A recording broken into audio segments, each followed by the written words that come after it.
sangat disayangkan. Itu yang dikatakan bahwa ketika seseorang menjalankan sholat justru akan membuat celaka.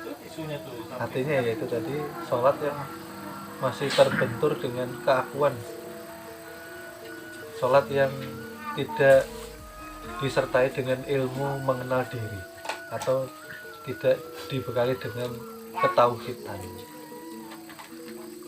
Nah, ini tadi kita sampaikan supaya semua jamaah harapannya nanti ke depan bisa menjalankan sholat yang sudah seperti yang kita jabarkan di kajian tadi. Sembari kita sholat syariat, kita harus menjalankan sholatnya thariqah. Di dalam sholat thariqah kita juga harus menjalankan sholatnya hakikat. Dan setelah menjalankan sholat hakikat diharapkan kita bertubuh Tuhan. Artinya sadar sudah totalitas. Artinya la maujud bihaqi yang ada hanya Allah. Kita tenggelam sudah, kita karam, kita fana. Itulah yang dikatakan sholatnya yang selamat, bertemu, menyaksikan dan mengesahkan. Yang kurang paham silahkan. Mengenai zat, sifat, asma dan af'al tadi kita sederhanakan supaya mudah dipahami. Artinya kan seperti diterangkan tadi, kenapa tidak hanya zat saja kok diadakan sifat, karena tidak bisa dikenal. Kalau hanya zat dikatakan mutlak, itulah nur Allah, kita tidak bisa mengenal. Maka perlu dizahirkan kembali, lalu melalui Nur Muhammad yang dikatakan sifat. Bisa terlihat, bisa kita ketahui. Nah, ini sifat sebenarnya.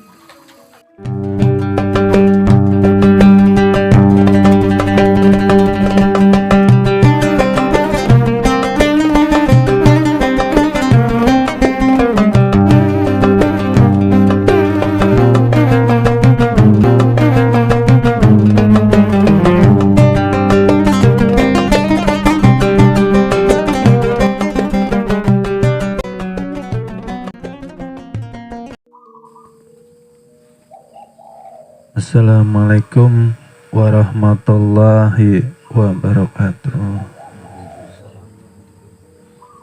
Bismillahi alhamdulillahi rabbil alamin. Assalamualaikum ya Rasulullah, Assalamualaikum ya Nabi Allah, Assalamualaikum ya Habibullah, Assalamualaikum ya Aminullah, Assalamualaikum ya Syafatullah, Assalamualaikum ya Abul Qasim, Assalamualaikum ya imamal mu'minin wal mu'minat wal muslimin wal muslimat. Allahumma sholli ala sayyidina wa maulana Muhammadin nabiyil ummi ahadi bil ali al-qadri azimil jahi wa ala alihi wa sahbihi wa salim taslima. Allahumma sholli ala sayyidina wa maulana Muhammadin nabiyil ummi ahadi bil ali al-qadri azimil jahi wa ala alihi wa sahbihi wa salim taslima. Allahumma sholli ala sayyidina wa maulana Muhammadin nabiyil ummi ahadi bil ali al-qadri azimil jahi wa ala alihi wa sahbihi wa salim taslima. Sallallahu ala Muhammad nurun ala nurin wa huwa rabbul arsyil azim. Sallallahu ala Muhammad nurun ala nurin wa huwa rabbul arsyil azim. Sallallahu ala Muhammad nurun ala nurin wa huwa rabbul arsyil azim. Asyhadu an la ilaha illallah wa asyhadu anna Muhammadan abduhu wa rasulullah.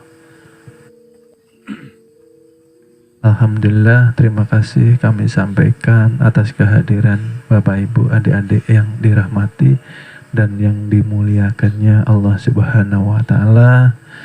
Terima kasih kami sampaikan kepada yang hadir di majelis maupun yang menyimak di daerah-daerah. Mudah-mudahan semuanya jamaah yang menyimak mendapatkan keberkahan pada malam hari ini. Amin amin ya rabbal alamin. Sebelum kami lanjutkan kajian, kami ingin mengulang kembali bahwa di sini kita duduk belajar bersama, ya. Kami hanya diamanahkan untuk menyampaikan.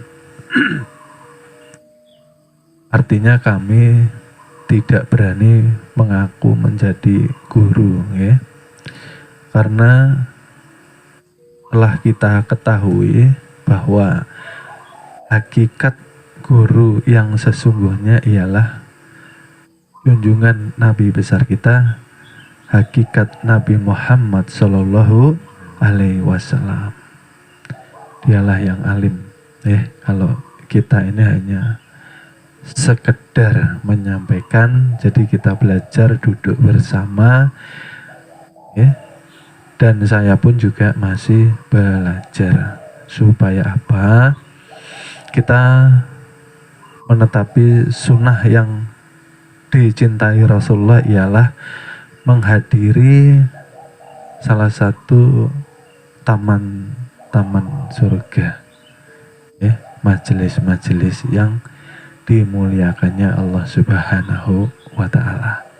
Dan barang siapa menjalankan, melangkahkan kakinya keluar rumah untuk menuju ke majelis, untuk menimba ilmu, dan terutama ilmu itu mengajarkan kepada mengenal kepada diri, mengenal kepada Tuhan, dan mengenal kepada hakikat Muhammad.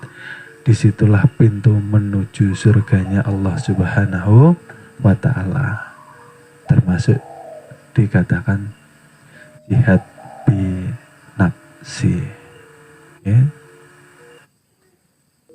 Dan alhamdulillah kita hari ini diizinkan Tuhan berkumpul bersama dalam keadaan sehat walafiat, tidak kurang suatu apapun.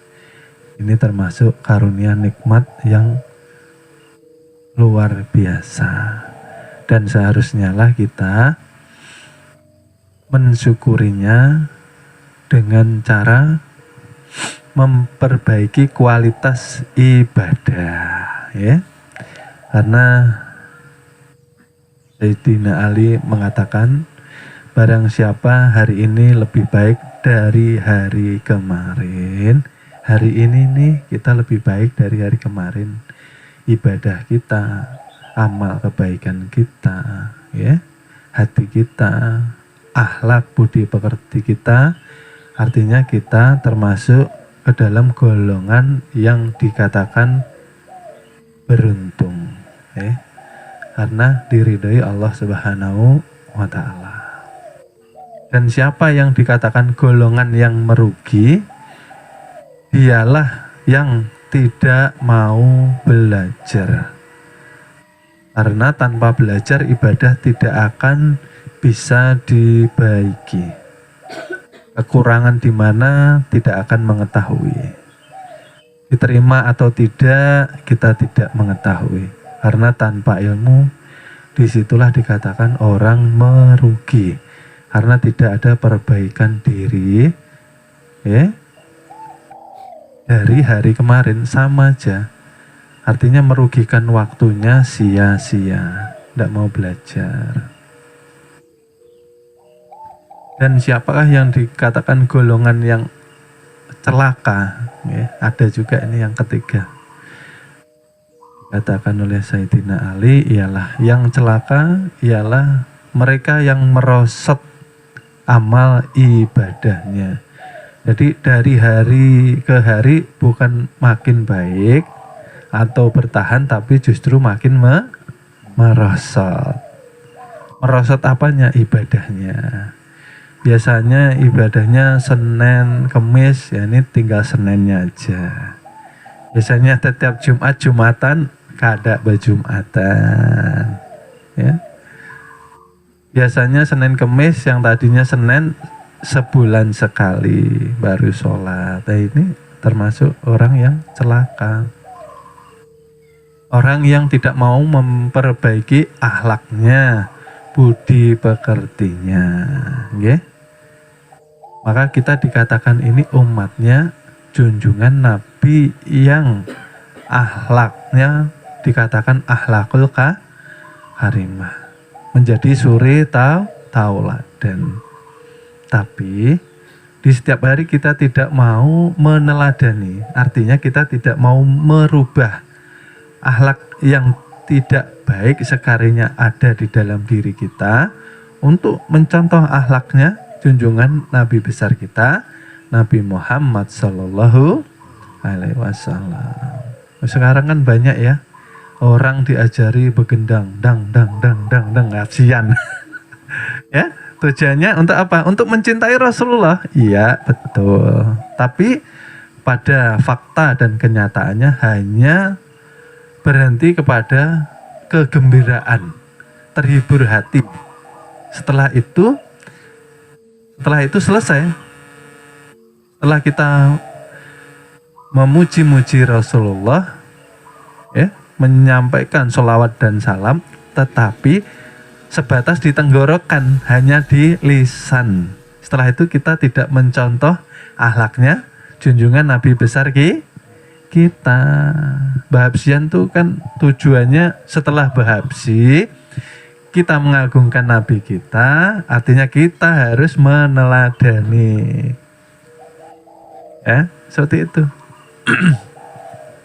Bukan diambil bersenang-senangnya aja, rame-rame, euforianya saja, ya.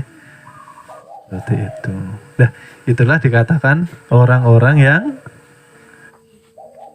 celaka karena merosot, ya.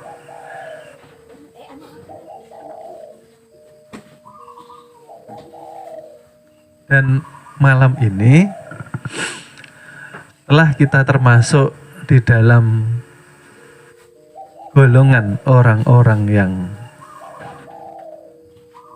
dikatakan beruntung.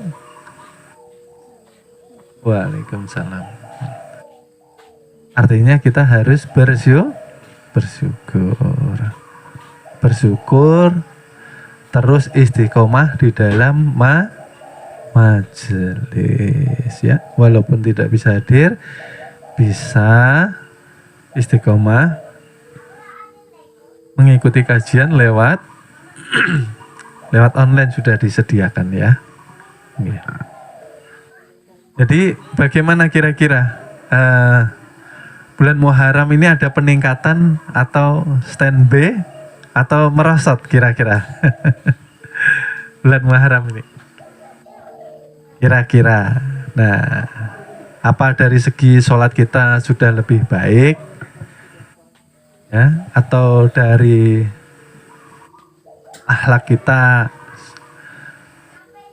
sudah diperbaharui, atau dari amal-amal ibadah kita, ya. Bulan Muharram ini bulan yang dimuliakan, bulan yang penuh keberkahan, dan juga bulan yang momentumnya untuk menjadikan kita lecutan semangat karena berkat Nabi yang berjuang